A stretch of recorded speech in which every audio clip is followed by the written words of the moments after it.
नमस्कार दोस्तों, स्वागत है आपका विक्रम क्लासेस पर। जीके जीएस के महत्वपूर्ण प्रश्नों के साथ में जो UP triple S C PET 2023 से संबंधित काफ़ी महत्वपूर्ण है। तो चलिए शुरू करते हैं अपने पहले क्वेश्चन से।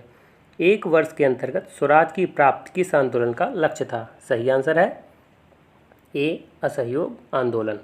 और असहयोग आंदोलन जो है 1920 में शुरू हुआ था और इसमें जो है गांधी जी द्वारा एक वर्ष के अंतर्गत स्वराज की प्राप्ति का लक्ष्य रखा गया था।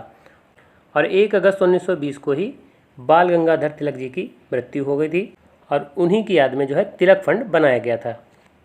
सविनय अवज्ञा आंदोलन जो है 1930 में शुरू हुआ था और भारत छोड़ो आंदोलन 1942 में शुरू हुआ था। Question number 2, native marriage act किस वर्ष पारित किया गया था? सही आंसर है बी, 1872 में। और इसे केशव चंद्र सेन के प्रयासों से पारित किया गया था और इस समय जो गवर्नर जनरल था वो नॉर्थ ब्रुक था। क्वेश्चन नंबर 3, निम्नलिखित में किस गुप्त शासक ने हूणों पर विजय प्राप्त की? सही आंसर है सी, स्कंदगुप्त ने। और इसकी जो जानकारी है वो भीतरी स्तंभ अभिलेख से मिलती है।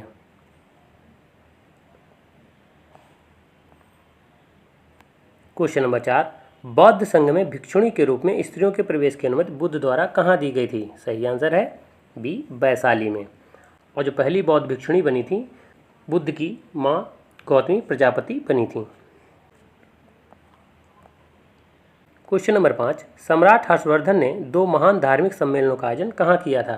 सही आंसर है ए, कन्नौज तथा प्रयाग में। क्वेश्चन नंबर 6, महात्मा गांधी जब द्वितीय गोलमेज सम्मेलन में भाग लेने लंदन गए तो वो कहाँ ठहरे थे? सही आंसर है सी, किंग्सले हॉल में। और द्वितीय गोलमेज जो सम्मेलन है वो 1931 में हुआ था और गांधी जो है एसएस राजपुताना जहाज से इंग्लैंड गए थे और 5 मार्च 1931 को ही गांधी अरविंद समझौता हुआ था। इस समझौते के बाद में ही गांधी जी द्वितीय गोलमेज सम्मेलन में भाग लेने गए थे। क्वेश्चन नंबर 7, सुभाष चंद्र बोस के त्यागपत्र देने के बाद किसे भारतीय राष्ट्रीय कांग्रेस का अध्यक्ष चुना गया? सही आंसर है B, doctor Rajendra Prasad.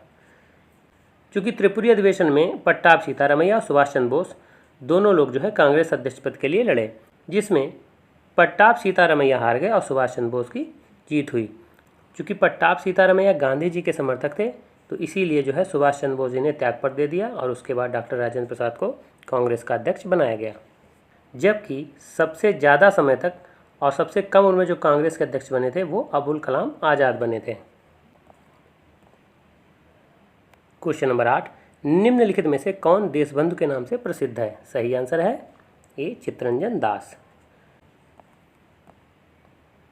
Question number 9, निम्नलिखित में से किसे भारतीय शांति का जनक कहा गया है? सही आंसर है डी, बीजी तिलक को। और तिलक जी को भारतीय शांति का जनक जो है वैलेंटाइन सिरोल ने कहा है। क्वेश्चन नंबर 10, निम्न में से कौन कैबिनेट मिशन योजना का सदस्य नहीं था? सही आंसर है B, Lord Wavell. Pethick Lawrence, Alexander और स्टुअर्ट क्रिप्स ये सभी कैबिनेट मिशन योजना के सदस्य थे और कैबिनेट मिशन जो था ये 1946 में भारत आया था और इसी की संस्तुति के आधार पर भारतीय संविधान का निर्माण किया गया। क्वेश्चन नंबर 11, कार्डमम पहाड़ियाँ किन राज्यों की सीमाओं पर स्थित हैं? सही आंसर है सी, केरल एवं तमिलनाडु। क्वेश्चन नंबर 12, निम्नलिखित में से कौन सबसे नवीन पर्वत श्रेणी है? सही आंसर है बी, शिवालिक श्रेणी। और जो शिवालिक श्रेणी है ये तलवार के आकार की है, जबकि विश्व की सबसे प्राचीन जो पर्वत श्रेणी है वो अरावली है। और अन्नामलाई जो है ये अनायमुड्डी पहाड़ी की सबसे ऊंची चोटी है जो कि दक्षिण भारत की सबसे ऊंची चोटी है। क्वेश्चन नंबर 13, निम्नलिखित नदियों में से कौन सा अपने भ्रंश घाटी प्रवाह के लिए प्रसिद्ध है? सही आंसर है डी, दामोदर नदी। जबकि चंबल नदी जो है ये मध्य प्रदेश से निकलती है और ये अध्यारोपित नदी का उदाहरण है। जबकि रामगंगा नदी जो है ये उत्तराखंड से निकलती है और रामगंगा नदी जो है ये जिम कॉर्बेट नेशनल पार्क से बहती है। क्वेश्चन नंबर 14, निम्न में से कौन सा स्थान सबसे कम वर्षा प्राप्त करता है? सही आंसर है सी, लेह। जबकि दूसरे स्थान पर जैसलमेर है। क्वेश्चन नंबर 15, भारत का सर्वाधिक खनिज युक्त शैल तंत्र है? सही आंसर है बी धारवाड़ तंत्र। जबकि कोयला के लिए सबसे ज़्यादा जो प्रसिद्ध है वो गोंडवाना तंत्र है। क्वेश्चन नंबर 16, भारतीय संघ के सहराज्य के रूप में प्रथम प्रवेश पाने वाला राज्य था। सही आंसर है ए सिक्किम। इसे 35वें संविधान संशोधन द्वारा सहराज्य का दर्जा दिया गया, जबकि 36वें संविधान संशोधन द्वारा सिक्किम को पूर्ण राज्य का दर्जा प्रदान किया गया। क्वेश्चन नंबर 17, भारतीय संविधान के किस भाग में 3 सोपानों में पंचायतें बनाने की परिकल्पना की गई है। सही आंसर है बी भाग 9। 3 सोपानों में जो है ग्राम पंचायत, क्षेत्र पंचायत और जिला पंचायत शामिल है। और पंचायती राज्यों का जो गठन है वो बलवंत राय मेहता समिति के आधार पर किया गया है। और 73वें संविधान संशोधन द्वारा 1992 में पंचायतों को जो है संवैधानिक दर्जा प्रदान किया गया है और इसके तहत जो है 11वीं अनुसूची जोड़ी गई थी।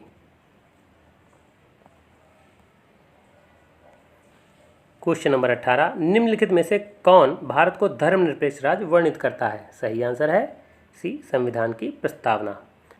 जबकि धर्मनिरपेक्ष, समाजवाद और अखंडता इसको 42वें संविधान संशोधन द्वारा 1976 में जोड़ा गया था। क्वेश्चन नंबर 19, भारतीय संविधान में मौलिक कर्तव्यों का विचार लिया गया है। सही आंसर है डी रूस से।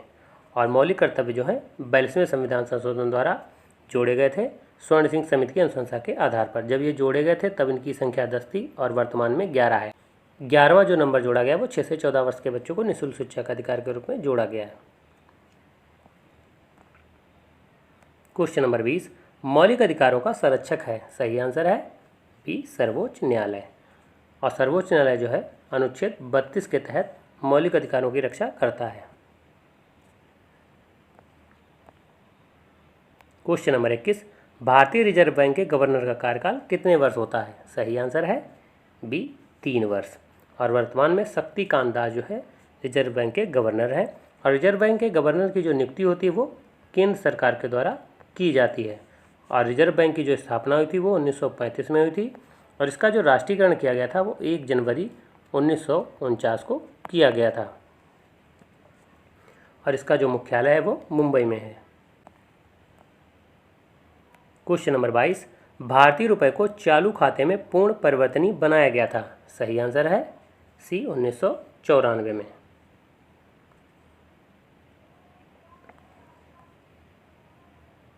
क्वेश्चन नंबर 23, नेफेड किससे संबंधित है। सही आंसर है सी कृषि उत्पादकों के विपणन से।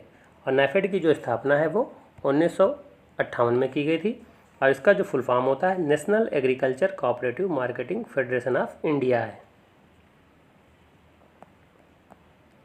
Question number 24, Agmark act Bharat में कब लागू किया गया। सही आंसर है ए 1937 में। क्वेश्चन नंबर 25, अदृश्य निर्यात का अर्थ होता है। सही आंसर है बी सेवाओं का निर्यात। क्वेश्चन नंबर 26, हेपेटाइटिस रोग से मनुष्य के शरीर का कौन सा अंग प्रभावित होता है। सही आंसर है ए यकृत। क्वेश्चन नंबर 27, निम्नलिखित में से कौन स्कर्वी रोग के इलाज में उपयोगी है। सही आंसर है डी आंवला, चूँकि आंवला में सबसे ज़्यादा जो है विटामिन सी पाया जाता है। क्वेश्चन नंबर 28, निम्नलिखित में से कौन सा जैविक नाइट्रोजन निर्धारण से संबंधित है। सही आंसर है बी नीला हरा शैवाल। और ये जो है धान के लिए काफ़ी ज़्यादा उपयोगी है। क्वेश्चन नंबर 29, प्रकाश वोल्टी सेल होते हैं। सही आंसर है ए सौर सेल। क्वेश्चन नंबर 30, आकाश का नीला रंग किस कारण से होता है। सही आंसर है सी प्रकाश के प्रकीर्णन के कारण। तो ये वीडियो कैसा लगा, अगर अच्छा लगा हो तो लाइक करें, शेयर करें, सब्सक्राइब करें। धन्यवाद दोस्तों।